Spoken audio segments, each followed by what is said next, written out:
Hello.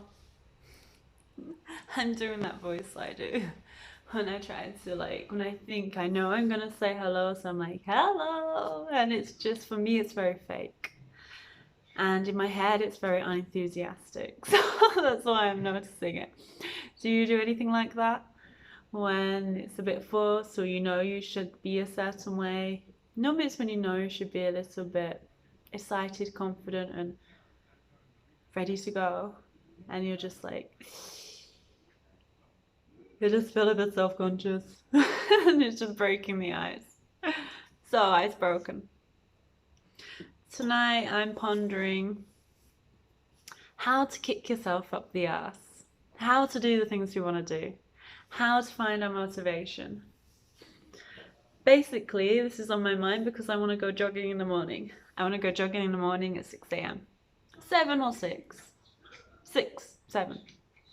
Either way, I'm getting out of bed at 7:30 to 10. And I'm definitely mulling about and taking my time, drinking some warm water with lemon, doing a little bit of a grounding meditation in the morning. So I'm doing things, but I'm definitely not getting that oomph to get up and go anywhere. I've done a little bit of mountain climbing, stretching around, bicycle crunch, just 30 mountain climb movements,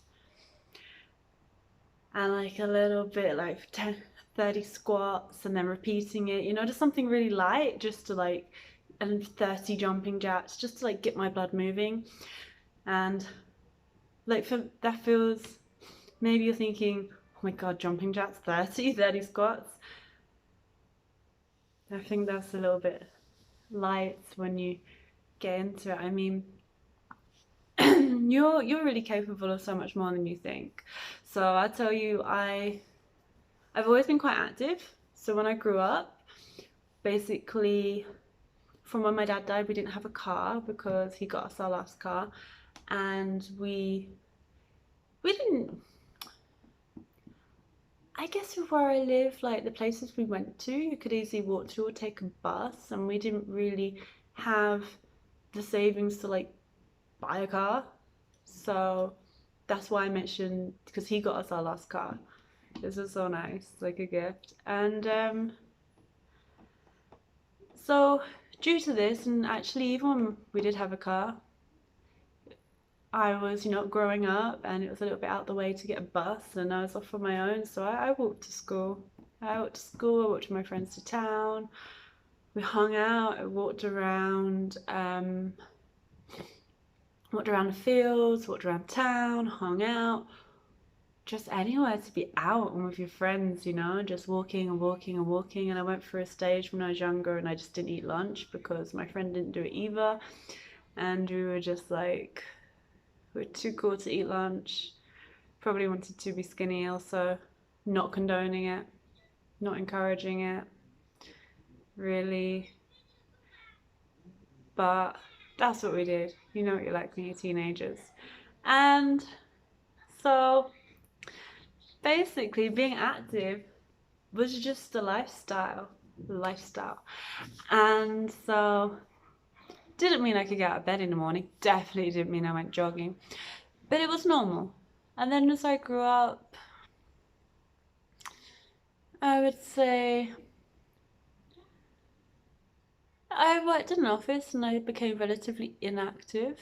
Yeah, you're getting my life active story right now. So I was relatively inactive because suddenly I worked in an office, but I still walked to work. I still walked home. I still walked everywhere. Actually, no, maybe I had a car at this time. Yeah, I got a car. So I was driving, I was king on the road, loved it. Definitely didn't walk. That's when it started. So I drove everywhere. Sat in an office all day. I think I went to a gym. So it's a little bit of exercise. But you don't realize it. You don't realize how inactive you are, you know? Life's still going on. You're still doing a lot of things, but you're doing inactive actions, So doing all of this, and then I was fortunate enough to go away traveling. again, I was lucky because well, I was lucky to have some inheritance to be able to do that with. So I did that a lot younger than I would have done, because I would have had to work for quite a few years. And yeah, even though I was going to these places and trying new things, I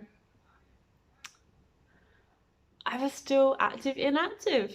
So when I came home, finally, need to get a job, need to figure out what I'm going to do next, need to actually fill up the desperately empty pockets now I've had all that fun. And that's when I bought a Gillian Michaels DVD, because she sounded hardcore and I didn't just want to be Nancy Pansy dancing around. I wanted to be strong, because apparently if you can hold your own body weight, it's like a thing. And when you think about it, you should kind of be capable of just holding yourself up with your arms. Like, come on, it's your own body. Really?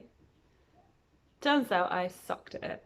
And the number one reason I did this, because I was like hardcore unemployed and the recession had just hit around this time. I think the recession had kicked in like a year or so. And so I was just like, depression is there for you. Depression is just like, welcome. So you need to just do anything, and it has to cost you basically nothing. So this DVD was like under a $5, and staying at home is like nothing. So that's what I did. I did my Gillian Michaels DVD every day, and it's 20 minutes, and yes, you have to hold yourself up and you do a few like push-ups. And I'd also discovered in my time being away what was a very funny thing. I think there'd been a little bit of a, when you have a few drinks, you start to get a bit funny with each other. And I tried to do like, someone was like, yeah, I can do that. And then I'm like, I can't even do a girly push-up. I can't even push up myself up when I'm on my knees. I'm actually that incapable. And it was shocking. So this one promised me that I could get a bit stronger, and I was saying to myself, this is gonna save your mentality. And best thing I ever did. Okay, for the first week I couldn't even make it through without pausing it, making it take twice as long as it should have taken, feeling like I was gonna die after like 2 minutes, every 2 minutes. And it kind of made me realize how desperately unfit I was. But after like a couple of months, just doing it every day or 1 or 2 days not, just finding the right time for myself and just doing it. Just like, there's always an excuse, always a reason, always a way not to. And the thing is that you just have to really want to, and you have to just like say no. These excuses, no, I'm just not even listening. Give a fuck. Do I care? No. You're doing it. Just do it. It's kind of like, I know it sounds very simplistic, but at the end of the day, it's like you do it or you don't do it. And there's going to be 1,000 reasons why you should do it, or there's going to be 1,000 excuses why you can't do it. And it's just you have to prioritize it. It's just your priorities. So I was in the right mindset to do that. And so that's when I actually started to get more active, I guess. And then at this time, I didn't have a car anymore, so I started walking, and walking is amazing. For me, walking to town would always take like 40 minutes. And then I worked in an office for 4 years. When I came back, when I finally found a job after like 4 months. And that was about 45 minutes away, something like this. So that's a good bit of walking there and back, and you don't realize how much it gets your system going. And I think the system needs to be active just to function, and just to push your food through you, to convert stuff to energy, to get the blood pumping around your body. Also, another thing is that I get restless leg syndrome. I don't know what it is, where it comes from. I've Googled a few times, but I don't have the answers. Basically, if I'm inactive for too long, my legs twitch and they feel just unbearably weird. Like they're just gonna jib out or something. And it's like I have to stand up and do stretches, I have to like move them around, I have to wave them. And the only way to literally solve it is if I'm living an active lifestyle. So it's like my body's saying to me, you can't be inactive. And for maybe the last half a year before I went away, when I was home and I was saving money for 4 years, because this is when I was like, I'm going to be a scuba diving instructor. I'm going to live on an island. This is all I want to do. Bearing in mind, I had no clue what I wanted to do. And so saving all this money to try and do that. Walking to work, not getting a car because that costs money too, not going out too much. I was lucky enough to have a boyfriend to stay in with. And somehow I found the motivation to wake up at 5:30 a.m. 5:30 a.m. and go swimming before work. I woke up at 5:30. I had my breakfast, I had my cup of tea. I was like, I need some porridge and tea in the morning. Like groggy-eyed, eating my porridge and my cup of tea. Let it go down for half an hour, and then I'd walk to town, and then I'd go swimming. And I'd go swimming around 6:30, 7. Must have been 6:30. I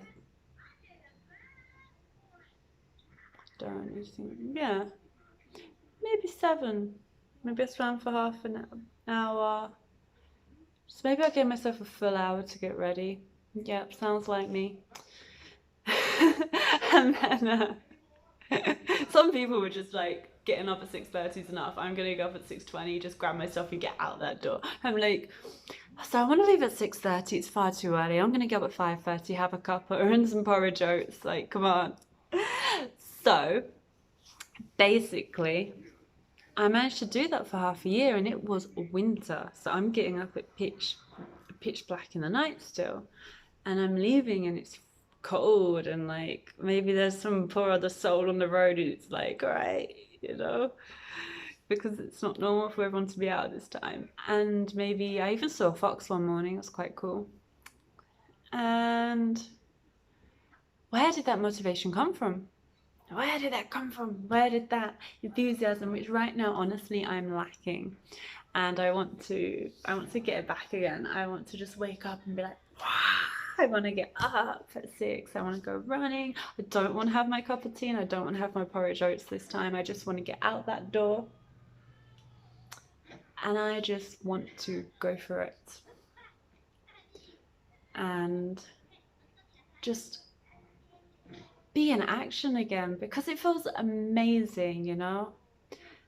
And I think there's something we lose our connection with. We get disconnected from it. I'm trying to say 2 things at once. We get caught up in our lives, you know, active non-activity. So I have a lot of things to do which involve being on the computer. So I have too much to do, but it's not getting out there. And then almost in my too much to do, I don't want to do it, and I put it off, and I daydream, and I'm like, oh, I go around my house. I eat some fruit. I eat more fruit because eating fruit's a bit more exciting than everything I have to do, and then I have to like slap myself and say, stop eating fruit, Christine. Fruit is not your distraction. Well, it's not allowed. It's not allowed to be your distraction method. I'm just gonna check my phone. Oh, I'm scrolling through apps and there's nothing interesting, but I'm addicted. I mean, I'm back in my addiction because it's purposely designed to be addictive. We know that. and you're just searching for the hit, and you're just escaping, and it's like, if I just did these things that I had to do, I would have all the free time that I'm dreaming of. But in knowing I have to do them and kind of resentfully putting them off, I'm losing my life. I'm wasting my time. And my mum said to me, like, oh, just get out there and get some fresh air to begin with. And then you'll have more energy and oomph to go and do the things that you have to do, that you're wasting your time doing, because you'll be refreshed and energized. But it's just not working. And I tried to do it once, and I just got far too distracted by having such a great time out. Because I went and met someone, had a great stroll, we had a coffee, and I came back, and I was like, I don't want to do the stuff I have to do anyway.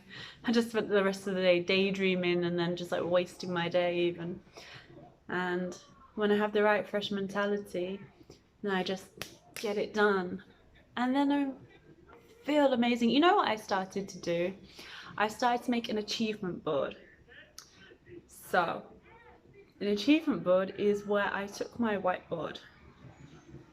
Hang on.